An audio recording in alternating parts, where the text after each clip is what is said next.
नाम रूप लीला गुण धाम ये सब हमारी संपत्ति है, हमारे गुरुदेव ने हमें दी है, हमारी संपत्ति है ना। जो नाम हमें दिया वो हमारी संपत्ति हो गई, जो रूप हमें दिया वो हमारी संपत्ति है। अब इसी में बिलसो, इसी में सुख लो, क्योंकि यही सुख है।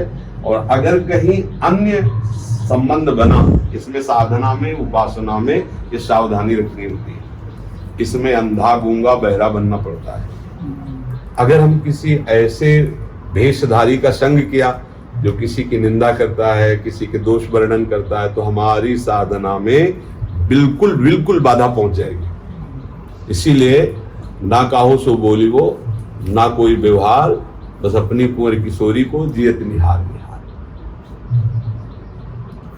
सुने न काहू की कही और कहे न अपनी बात, नारायण व रूप में मगन रहे दिन रात। नारायण स्वामी जी कहते हैं, विरह कमंडल कर लिए बैरागी दो नैन, मांगत दर्श मधुकरी छके रात दिन रहे। रूप छके घूमत रहे, ये जो देश है ये रूप छके घूमत रहे, तन को तनिक न भान, नारायण दीर्घ जल बहे। यह है प्रेम।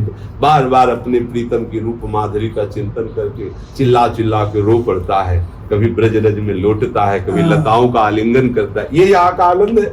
और ये संपत्ति हमें दे दी, गुरुदेव ने कुछ बकाया थोड़ी रखा है। जब उन्होंने मंत्र दे दिया, नाम दे दिया, तो इसी में सब कुछ समाया हुआ है। धाम रूप लीला सब इसी में समाई हुई। खूब अच्छे से हम ये बात समझकर अब हमें किसी की कृपा की जरूरत नहीं है। सच्ची बात समझो, जो गुरुदेव ने अपने लोगों को दिया, अब इसके आगे कुछ नहीं है, सब कुछ दे दिया। किसी के आशीर्वाद की जरूरत नहीं, पक्का मान लेना। बस जो दिया है उसी का स्वाद ले ले लगो, तो आप खुद देख लिए। 17 साल लोकांतारे थे, देवर्षि नारद जी कह रहे। अब होता क्या है, गुरु ने अपना जीवन दे दिया, अपने हृदय की वस्तु दे दी, और महत्व तो हमारे हृदय में उसका हुआ नहीं, तो हम भटकते रहते हैं। ओ हमारे गुरु जी तेरा वो अंतर ध्यान हो गए। गुरु जी तुम्हारे हृदय में बैठे हैं, वो मंत्र रूप में पहले ही तुम्हारे पास आ गए हैं। बाहरी लीला शरीर संवरण की तो देख ली, लेकिन आप अंदर घुस के देखो तो जो मंत्र मिला वो गुरु जी ही है। वो गुरु जी ही अपनी आत्मा को विराजमान कर लिया। हमारे गुरु जी हर समय हमारे पास रहते हैं, हमारे हृदय में रहते हैं, हमारे पूरे के पूरे मानस पटल पर छाए रहते हैं। गुरु के सिवा हमारा अस्तित्व ही नहीं है। उनकी बताई हुई मार्ग पर चलना और उनके द्वारा दिए हुए मंत्र उपासना मगन रहना, सब कुछ अपने आप आ जाएगा। जिसके अंदर गुरु निष्ठा नहीं है वो कुछ भी कर ले, उस करने का फल यही होगा कि गुरु निष्ठा पहले आएगी। अगर गुरु निष्ठा नहीं आई तो हाथ कुछ लगेगा नहीं, चाहे जितना भ्रमण कर ले, चाहे जहां सत्संग कर ले और चाहे जहां चला जाए।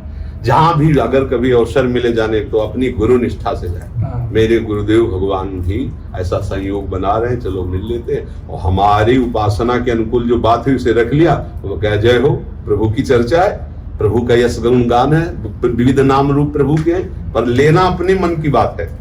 जो हमारे मन में गुरुदेव ने उपासना दे दी, उतनी बात ले ली, बकाया सबको प्रणाम कर दिया कि प्रभु का यश है। भक्तों के संग से यश सुनने को मिलता है, प्रभु का यश सुना, पर बात ये हमारे ढंग की आई, हमारे रंग की आई, तो उसे स्वीकार कर लिया। नहीं, मनन हमें वही करना जो गुरुदेव के उपदेश है। सुन लिया, मान लो कभी ऐसा संयोग बने सब संतों के बीच में, तो उसे थोड़ी क्या मैं नहीं सुनना, बैठे अपना चिंतन। जब उठे तो अपने गुरु के उपदेश के अनुसार जो मिल रहा है वो स्वीकार किया, नहीं तो राधा वल्लभ से अपने मार्ग में चल रहे हैं ऐसे।